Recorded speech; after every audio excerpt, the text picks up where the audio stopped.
የጌታችን ኢየሱስ ጸጋና ሰላም በሁላችሁ ላይ ጸንቶ ይኑር። የዛሬው የማርቆስ ወንጌል ክፍል ንባባችን ማርቆስ ወንጌል ምዕራፍ 10 ከቁጥር 1 እስከ ቁጥር 31 ነው 32 ኤኒዌይስ እስከዛ ድረስ ያለውን ነው የሚሆነው። ጠቅላላ ባለ መልኩ ይህ ክፍል ምን ነገሮችን ይዟል? 3 ክፍሎችን ይዟል። የመጀመሪያው ስለ መፋታት ጌታችን ኢየሱስ ተጠየቀ።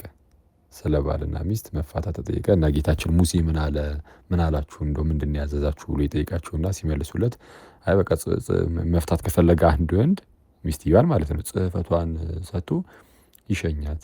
አዎ ፈትቻለሁ ብሎ ተስማምቶ በቃ መሸኘት ይችላል ብሎ ተናገሩ እና ጌታችን ግን አይ ይህንንስ እንደው ስለ ልባችሁ መደንደን ይህንን እንደዛ ብሎ ተናገረ እንጂ በቀድሞስ እንዲህ አልነበረም አላቸው።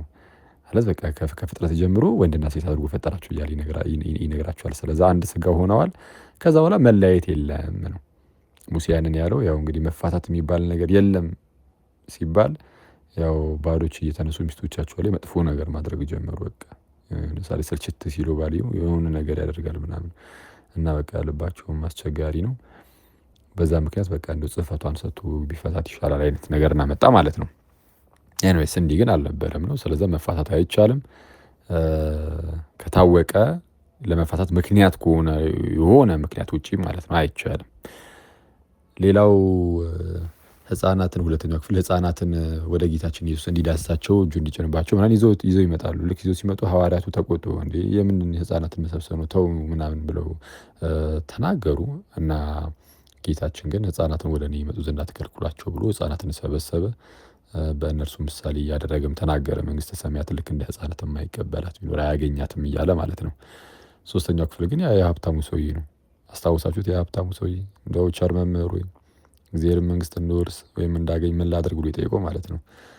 እና ጌታችንም ስለምን ቸር ትለኛለህ? ከአንዱ ከእግዚአብሔር በቀር ማን ቸር አለ ብሎ ተናገረው። ለምንድን ነው ቸር መምህር ሆይ ብሎ መጥቶ ሲጠራው በእምነት ውስጥ ሆኖ ይህንን የተናገረ አልነበረም ያ ሰውና እርግጥ ነው ጌታችን ቸር ነው። ራሱም ስለ ራሱ ሲናገር ቸር እረኛ መልካም እረኛ እኔ ነኝ ብሎ ጌታችን ቀጥታ ተናግሯል። ግን ያ ሰው ግን ያለ እምነት እንዲሁ ዝም ብሎ ብቻ የለም የሆነ በማሞጋገስ ምናምን አንዳንድ ሰውን ለመቅረብ የምትሞክሩት ነገር ልክ እንደዛ ለማድረግ ሞከረ ጌታችን ላይ እንደዛማ ነው ከአንዱ ከእግዚአብሔር በቀር ማን ቸር አለ አሉ።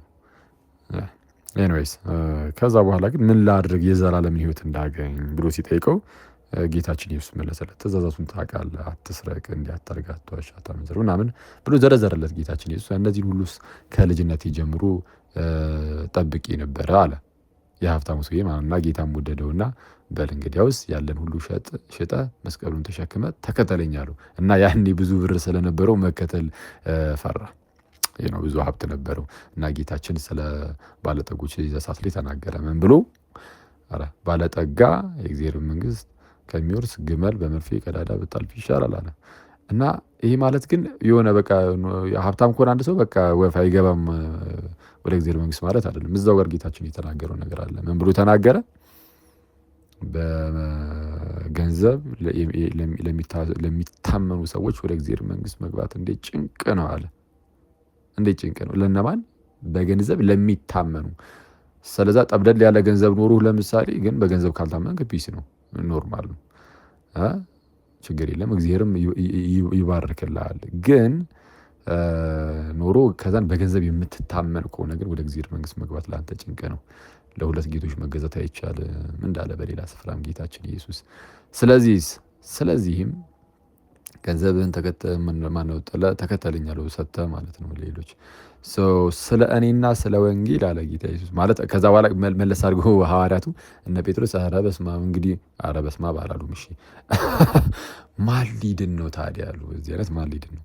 እና ጌታችን ኢየሱስ መለስ አድርጎ ስለ እኔና ስለ ወንጌል ግን ወይም ስለ ቃሌ ግን ቤቱን ወይም አባቱን እናቱን ወንድም እህቱን ሚስቱን ምናምን ጥሎ ልጁን ጥሎ የሚሄድ ቢኖር በዚህ ስደት ውስጥ እነዚህ ነገሮችን 100 እጥፍ ይቀበላል። አባት እናት ምናምን ጥሎ ሄደ 100 እጥፍ ይቀበልበታል። በሚመጣውም ዓለም ደግሞ ይልና ለይቶ ምን ይላል? የዘላለም ሕይወት የማያገኝ ማን አለ ይላል። ያገኛል ይላል። ይህንን ይመስላል የዛሬው ንባባችን። መልካም ሁሉ እግዚአብሔር ከእናንተ ጋር ይሁን።